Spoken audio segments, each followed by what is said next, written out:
Welcome back, and thanks for joining me again. This is Kat Carr. I have a page on Facebook called Communicating with Non-Human Creatures, a View of the Unspoken World. And what I've covered so far was basically my mission statement as far as why I created this page a few years ago. I talked about some of why it's been a few years before I decided to actually put this information together. And I talked some about my very first experience in 2012 communicating with a non-human creature, a white moth. Just to kind of preface before I go into any more information, I was thinking about it just a minute ago, and some of the stuff that I'm going to get into is probably a little weird or unusual, and that's okay. I waited a few years to present the information, and I really had to come to the conclusion and the acceptance that not everybody's going to be ready for this information, and not everybody's going to accept it, and that's okay. I'm not here to make anyone believe, and I'm not here to teach anyone how to communicate with non-human creatures or anything like that. I'm simply here to share the experiences and to also share some ideas on how we can make the world a better place if we tap more into this communication ability, and show that there are ways to live more harmoniously with animals and insects and non-human creatures. So with that being said, getting a little bit farther down the road, I'd said about a year went by after my first encounter, and I didn't really do much with my ability during that time. I was just kind of thinking about things, but it wasn't until I went through a pregnancy, had my daughter, and then we moved out to a country area where I was living when I had the encounter with the white moth. We were like more in a subdivision in the city kind of a thing, but we moved out into the country where there's a lot more insects and animals and creatures to have encounters with. And that was when I really started thinking more about what had happened, and was this something that I would be able to do again as far as communicating with any type of insects or non-human creatures. I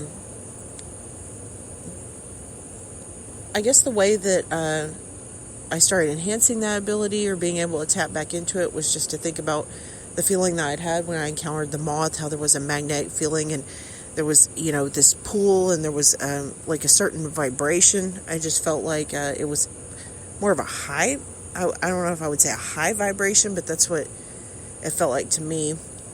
And I just kept trying to explore and see if I could tap into that higher vibration. And the first insects who seemed to be, drawn to me, as it turned out, were different types of wasps and hornets that were around the house in the country. We had some wasps that were trying to live close to the house, like on the porch and stuff, because there was a time where the house was unoccupied, so there was different types of bugs and things that were living closer than most people would probably normally want anything like that too. But I'm kind of a different person, that I don't like going around just killing spiders and spraying, or killing wasps, or beating down their nest or anything like that, because I just I feel like they have a place in the world too. So I just kind of have this respect for them as life forms. So I was trying to think of ways that I could move the wasps and the hornet's nest and everything from away from the house without disturbing them, without myself getting hurt, and definitely without my kids or my family getting hurt in the process. So I was contemplating and almost kind of meditating on this. And what was funny was I think the insects were picking up on this even without me knowing that I was communicating with them at this time. I had went over to my dad's house one day to exchange kids with my ex, and there was a wasp nest that was inside of a bell pole that's right next to the driveway. And it was funny because I saw them there, but, I'm thinking, I'm not going to mess with you. I'm not going to harm you.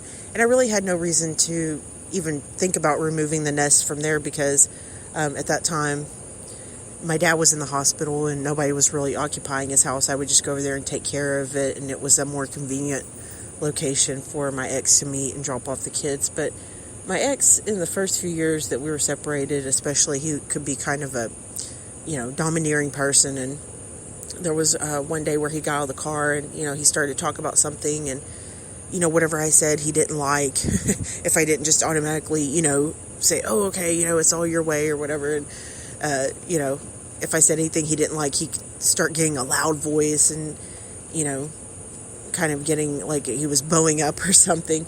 But we were standing right next to that bell pole, and what was so funny to me, at that time and looking back on it, was that as he's starting to raise his voice at me in the driveway next to this bell pole, and, I'm kind of like slowly backing away, I notice, because he's kind of past the bell pole then, and I'm looking at it, I'm like facing the direction, but I'm a few feet away, and he's coming up toward me past the bell pole, and I see this swarm of hornets, or wasps, I guess they would be, like red wasps or hornets, that came out. They were starting to come out from under the bell pole. Under, it's like a bell that's on a pole. I don't know what you call it, but they had a nest up inside this bell, and they started to come out in a swarm. At least I'd say a dozen, maybe 20 of them. And they came into a swarm, and they moved toward him, and I saw them coming up behind his head, but I didn't say anything because he's just, sitting there kind of yelling at me and this and that, and I'm watching, and I'm like, oh my goodness. And what was funny was, at some point, they kind of buzzed up close enough to his ear, started coming around his face, that he turned around and saw that there was like a swarm of multiple wasps right by his head. And he was like, oh my gosh, he starts like immediately flailing his hands toward his head, even though not one of them stung him or anything like that. But it definitely distracted him and cut him off right in the middle of his yelling at me and everything. And he's like, you need to get rid of those. I'm like, no, they're not bothering anybody. I'm thinking, creep. Like on B movie. But I said, hey, yeah. And, he's backing off to go back to his car and getting in his car, like, looking all over himself, kind of, waving his hands around, making sure there's no wasp on him or anything. But, it was like they were my protectors or something, because they had never swarmed out at me. I didn't even know there was that many in there. And we have the trash and the recycling can right next to that bell pole. So lots of times I would go and open the lid and put trash in and kind of glance in and be like, hey, how you doing? Talking to the wasp. And, they might be kind of like out walking around the bell pole, but never did they swarm at me. Never have I been stung or anything like that. And for the record, they did not sting my ex that day, but they definitely scared him off. So there was kind of, I guess, a transmission of information in that. In that, I felt like the wasp wanted me to know, hey, we're not the bad guys here, I almost felt like they could be a friend. They could be friends, And there was just a feeling that I got that, okay, this is the time now to go more into exploring with, communicating with non-human creatures. So I went back to my house out in the country, and I did end up having some pretty close and personal encounters with wasps, and that's what I'll get into in the next program, if you'll join me then. As I still have about 5 minutes left on this program, but the next story is probably a little bit longer, so I don't want to get cut off in the middle of that story. So thanks for joining me. I hope you'll join me again for the next program. See you then.